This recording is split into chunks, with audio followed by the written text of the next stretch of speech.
بسم الله الرحمن الرحیم. نن زموږ د قرآن پاک د ترجمې سبق نمبر 8 دی. د سورة البقره آیت نمبر 3 نه تر آیت نمبر 5 پورې وه. نن موږ ترجمه هم کوو، لفظي ترجمه به کوو، ورسره به مختصر تفسیر کوو. سوره بقره مدني سورت دی. نن به موږ په اول به لږ تلاوت وکړو د دې، او بیا به انشاءالله د دې موږ لفظي ترجمه او ورسره به مختصر تفسیر کوو. جی نو اول مونږ تلاوت کو. اعوذ بالله من الشیطان الرجیم بسم الله الرحمن الرحیم الذين يؤمنون بالغيب ويقيمون الصلاة ومما رزقناهم ينفقون والذين يؤمنون بما أنزل إليك وما أنزل من قبلك وبالآخرة هم يوقنون أولئك على هدى من ربهم وأولئك هم المفلحون صدق الله العظيم. اوس دا 15 آیاتونه دي. په دې 15 آیاتونو کې د کم دینه مخکې آیاتو کنه ذالک الکتاب لا ریب فیه هدى للمتقین، هغه متقیان چې کم خلک یاد کړي دي نو د هغه متقیانو صفات په دې آیاتونو کې نن بیانوي. 15 صفات دي، 15 صفات. نو هغې کې اول مونږ ترجمه کوو. الذین معنی ده هغه خلک کم چې هغه خلک چې کم هغه متقیان خلک دي هغه یادوي. هغه متقیان داسې خلک دي چې یؤمنون هغوی ایمان روړي، هغې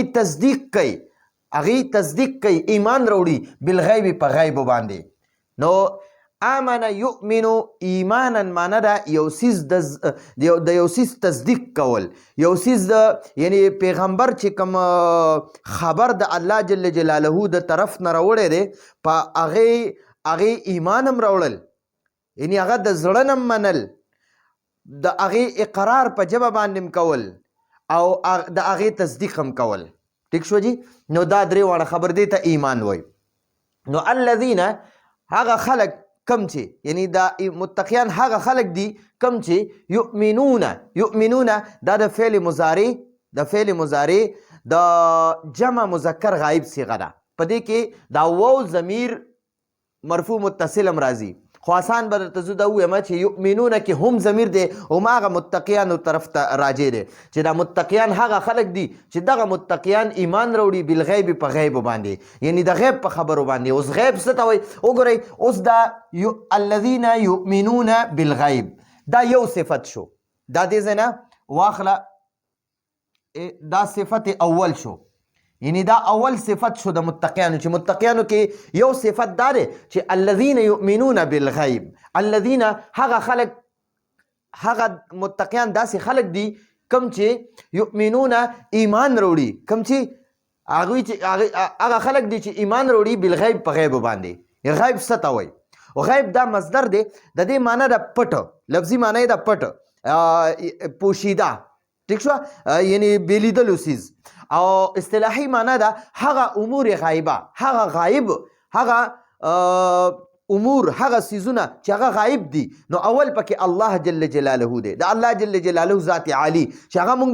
لیدلی نه دی خو مونږ په ایمان راوړی دی. ٹھیک شو جی. اوس د الله جل جلاله فرشتي دي مونږ لیدلی نه دي خو زمونږ په ایمان دی. د الله جل جلاله پیغمبران مونږ لیدلی نه دي خو زمونږ په ایمان دی. د الله جل جلاله ټول آسماني کتابونه مونږ لیدلی نه وو د بغیر د قرآن پاک نه، یو هم نه دی لیدلی، زمونږ په هغې باندې ایمان دی. او د قرآن پاک باندې هم زمونږ ایمان دی چې دا د الله جل جلاله کلام دی، زمونږ په مخامخ نازل شوی نه دی خو مونږ په دې ایمان دی چې دا د الله جل جلاله کتاب دی، دا د الله جل جلاله کلام دی، کلام د الله پاک خبرې دي. آخرت مونږ لیدلی نه دی خو زمونږ په ایمان دی. او دغه شان حشر مونږ لیدلی نه دی زمونږ په ایمان دی. پورې سورات مونږ لیدلی نه دی، مونږ په غیب باندې ایمان په دې راوړی دی. ښه جي. دغه شانتې جنت هم لیدلی نه دی، دوزخ هم لیدلی نه دی، د الله جل جلاله انعامات هم لیدلی نه دي،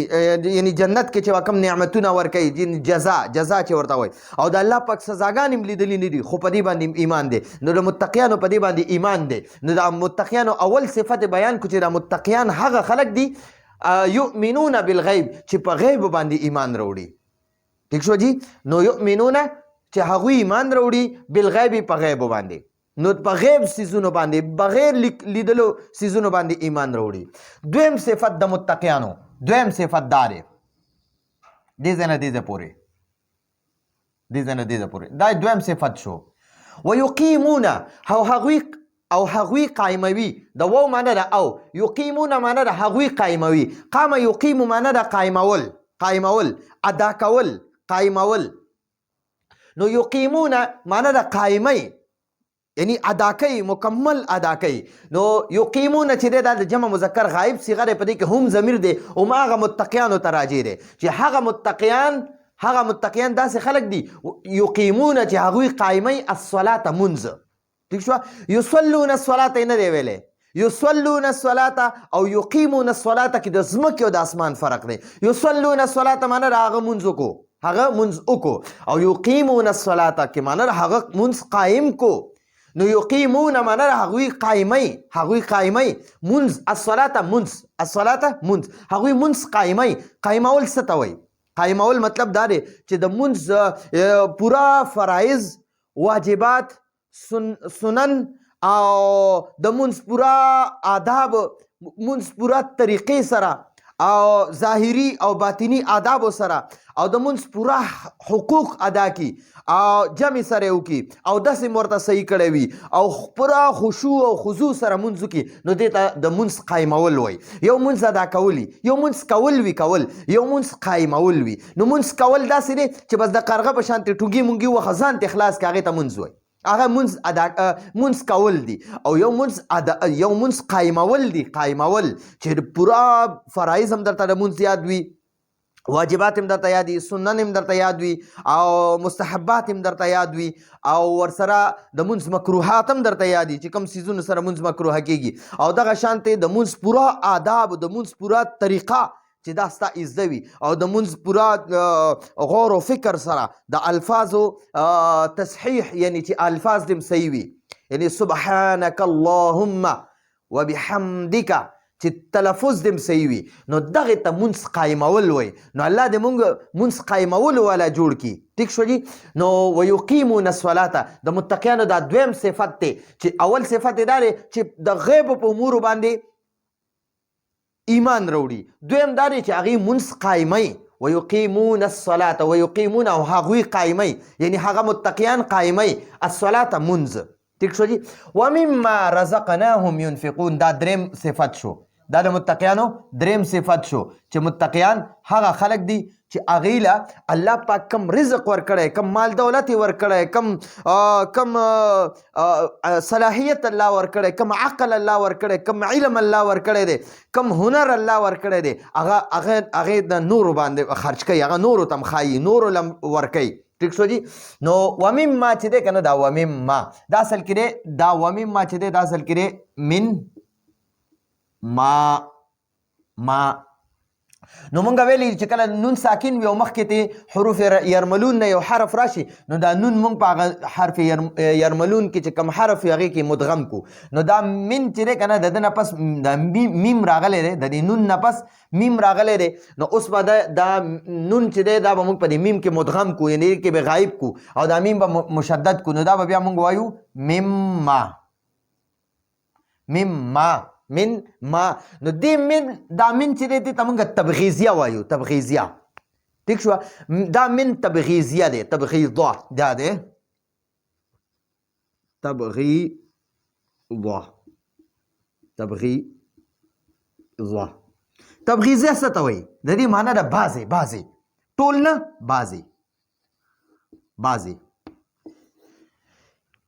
چې الله کم رزق ورکړی دی که نه، د هغې نه څه حصه، څه حصه، بعضې، بعضې یا څه حصه، د هغې نه څه حصه ينفقون خرچ کوي. ٹھیک شوه. نو ومما معنی ده او هغې نه بعضې، هغې نه بعضې، هغې نه بعضې، رزقنا مونږ رزق ورکړی دی، مونږ رزق ورکړی هم هغوی له، یعنې هغوی له چې مونږ کم رزق ورکړی د هغې نه بعضې، د هغې نه بعضې، ټول نه، د هغې څه حصه د هغې نه څه حصه ټول نه څه حصه چې څونه یې وس کېږي ينفقون هغوی خرج کوي ټیک شو جي نو بیا درته وایم ومما معنا ده او بعضې د هغې نه بعضې د هغې رزق نه مونږ رزق ورکړی هم هغوی ته ټیک شو جي نو ومما او هغې نه بعضې کم چې رزقنا مونږ ورکړي دي هم هغوی له نو مونږ به داسې وایو هغوی له چې مونږ کم رزق ورکړی دی د هغې نه بعضې خرج کوي د هغې نه بعضې هغوی له چې مونږ کم مونږ رزق ورکړی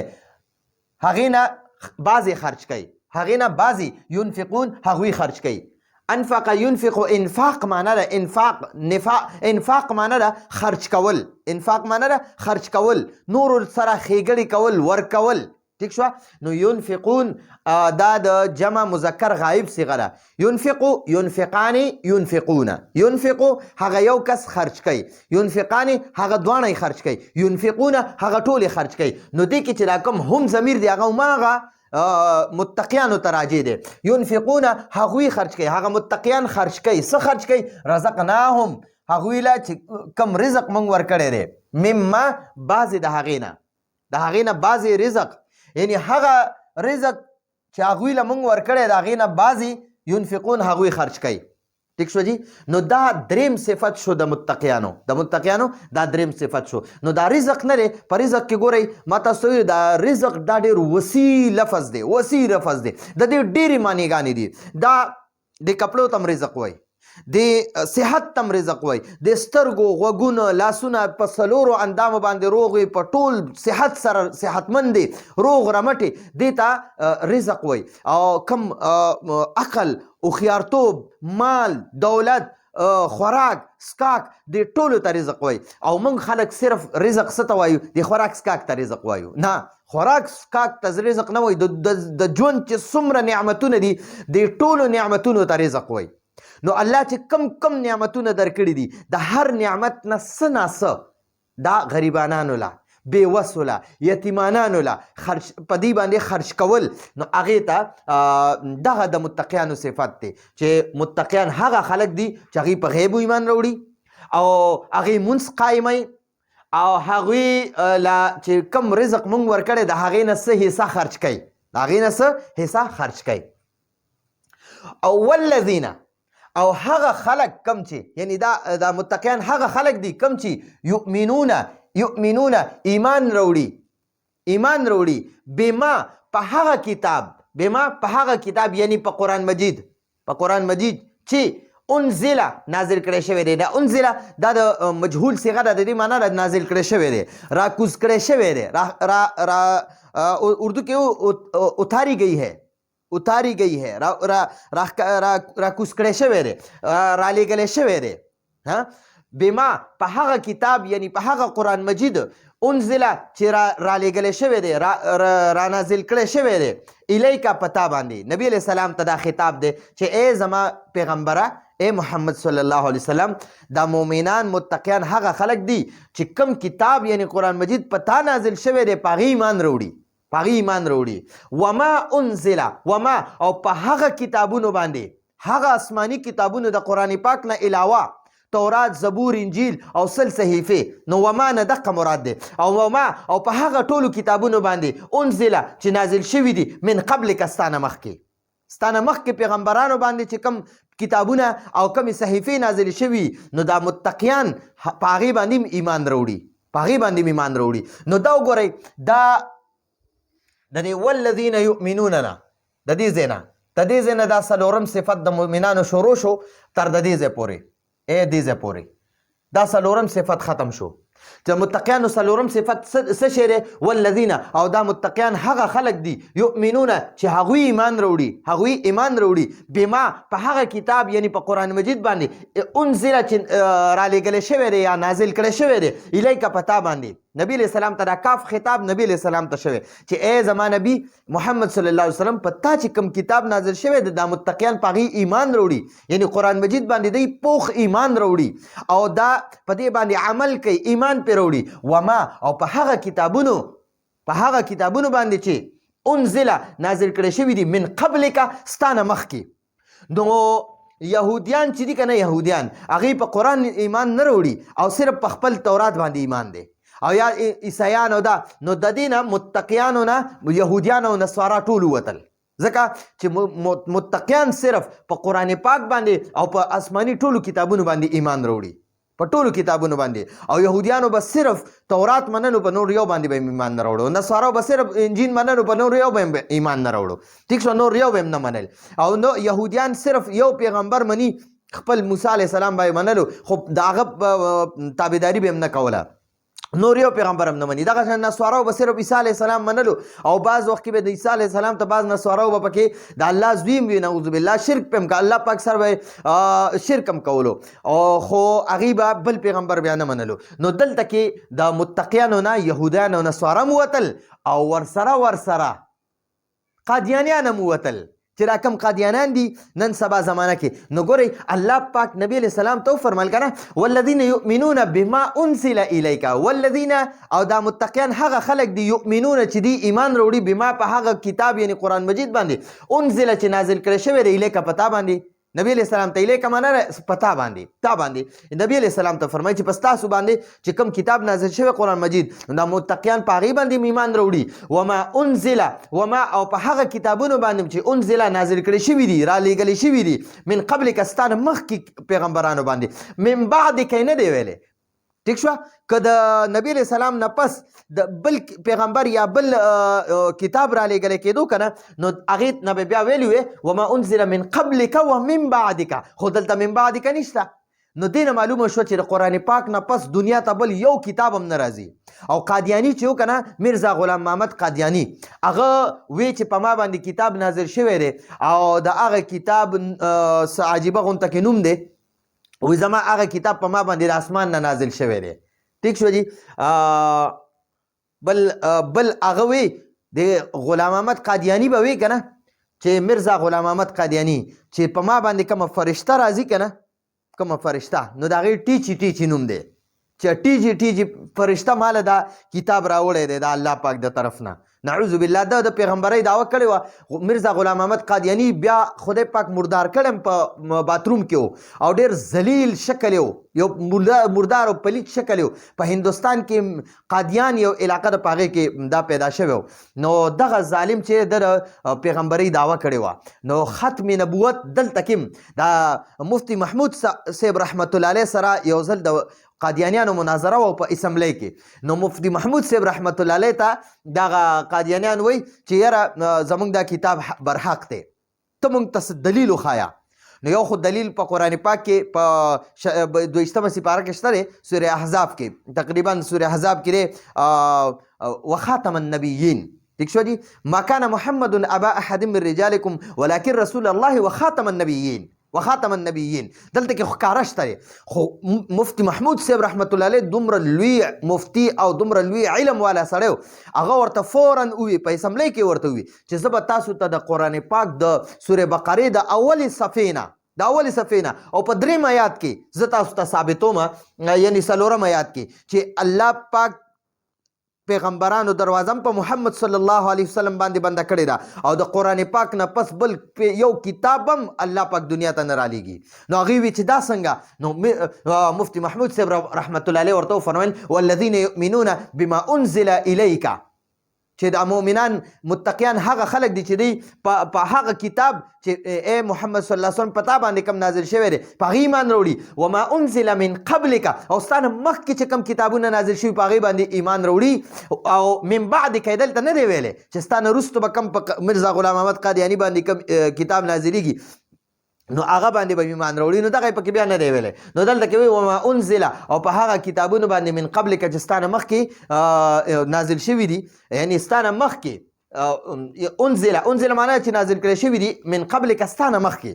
یعنی ستا نه مخکې چې کومو نورو پیغمبرانو باندې کوم کتابونه او صحیفې نازلې شوي دي نو دا متقیان په هغې باندې ایمان راوړي ٹھیک شو جی نو دا د متقیانو 4 صفت د متقیانو 5 صفت دا دی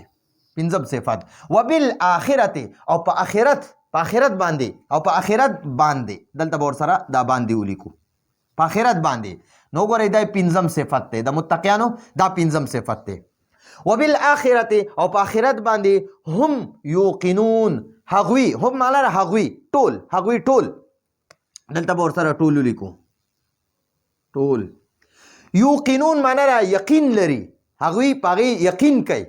ٹھیک شو وبالآخرت او په آخرت باندې یقین لري چې دا آخرت د یو حق ورځ ده او د مرګ نه پس چې کوم ژوند شروع کیږي هغې ته د آخرت ژوند وایي او بیا د قیامت ورځ ده او بیا د حساب کتاب ورځ ده دا یقیني ورځ ده دا په یقین سره راځي الله پاک به خامخا راولي نو پنځم صفت د متقیانو دا بیانوي وبالآخرت او په آخرت باندې هم هغوی ټول یوقنون یقین لري ٹھیک شو نو دلته کې هم یو ضمیر راغلی ځان لا او یوقنون کې هم دغه شانته یو هم ضمیر دی د هغې معنا هم د هغوی ټول نو دا دواړه چې رایوځی شي نو دلته د تاکید معنا ورکوي وبالآخرت او په آخرت باندې هم یوقنون هم هغوی یقین لري د هغې دا همدقه متقیان یقین لري بل څوک نه ٹھیک شو نو اوس وایي اولئک هم دا خلک اولئک دا د جمع د لرې دپاره استعمالیږي جمع اسم اشاره ده د جمع اسم اشاره ده جمع اسم اشاره او دا د لرې دپاره استعمالیږي د ډیرو کسانو دپاره ټیک شوه یو کس دپاره ذالکه دوو دپاره ځانکه او د ډیرو دپاره اولئکه استعمالیږي نو دا د مذکر او مؤنث دواړو چې لرې وي د هغې دپاره دا استعمالیږي اولئکه ټیک شوه تلکه د یوې مؤنثې دپاره استعمالیږي تانکه د دوو مؤنثو دپاره استعمالیږي اولئکه د ډیرو مؤنثو دپاره هم استعمالیږي نو دا دلته کې تر متقیان که ښځې دي او که سړي دي هغې ته مراد دی اولئک الموصوفون بتلک الصفات الخمسه اولئک الموصوفون بتلک الصفات الخمسه دا هغه پنځو صفاتو والا دا هغه پنځو صفاتو والا خلک علی هدن دی په هدایت باندې دي من ربهم د خپل رب د طرف نه اولئک هم دا خلک دا پنځو صفاتو والا خلک چې را کوم پنځه صفات دي یؤمنون بالغیب یقیمون الصلاة مما رزقناهم ينفقون والذين يؤمنون بما انزل اليك وما انزل من قبلك وبالاخره هم يوقنون دا پنځو صفاتو والا متقیان چې دي نو علی هدن دی په هدایت باندې دي من ربهم د خپل رب د طرف نه من ربهم د خپل رب د طرف نه ټیک شو جی نو دا وګورئ دلته که تاسو وایئ چېرې د هم معنا خو دی هغه ټول نو دلته کې ته ولې د دې هم معنا خپل کې نو یاد وساتئ دا هم ضمیر نه دی هم یا هم د دې ټولو معنا ده هغه ټول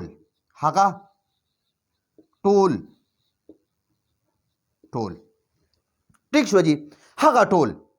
خو کله چې دا فعل سره یي که نه دا چې کله دا هم فعل سره متصل وي فعل سره لګېدلي که نه نو بیا به د دې مونږ معنا کوو هغه ټول او همدا هم یا هم که هم یې واخلي او که هم یې واخلي دا چې کله اسم سره ولګي که نه اسم نو بیا به د دې معنا مونږ کوو خپل نو دلته دا رب اسم دی ها دا رب څه شی دی رب دا اسم دی دا رب اسم دی او دل سره چې کله دا هم ولګېدو که نه ربهم خپل